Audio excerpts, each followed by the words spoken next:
লিপিবদ্ধ দেহ উদ্ধারে চাঞ্চল্য। যে খবর পাওয়া যাচ্ছে চাঁচলের আমবাগান থেকে উদ্ধার হওয়া দেহ মহিলার বলে অনুমান।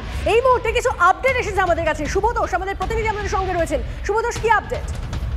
দেখো, এখনো পর্যন্ত যেটা পুলিশের ধারণা করছে, তদন্ত করছে, ইতিমধ্যেই দেহ ময়নাতদন্তের জন্য পাঠানো হয়েছে এবং সেই এলাকার 7 জনের মতো ব্যক্তির সঙ্গে পুলিশ কথা বলেছে, জিজ্ঞাসাবাদ করছে।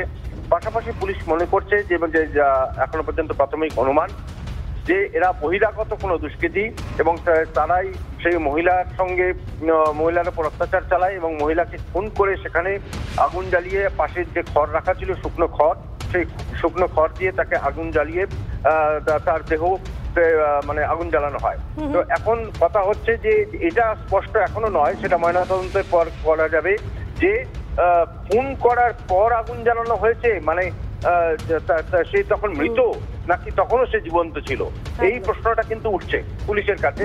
তবে পুলিশ পুরো ঘটনার তদন্ত করছে। ইতিমধ্যেই যেটা খানিকটা হলেও স্পষ্ট হচ্ছে যে যারা দুষ্কৃতিকারী রয়েছে, যারা অপরাধী, তারা সম্ভবত বহিরাগত।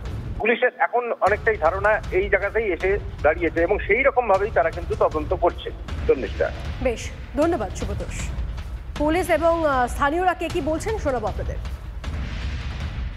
অজ্ঞাত পরিচয় মহিলা, ওর প্রায় গোটা দেহই পুড়ে গেছে, শুধু পা দেখা যাচ্ছিল, বাকি শরীর চেনা যাচ্ছে না। তো এটা অভাবনীয় ব্যাপার। আগে আমরা ওই সিআইডি, ক্রাইম সিন এগুলোতে দেখতাম, এখন বাড়ির গড়াতে দেখছি।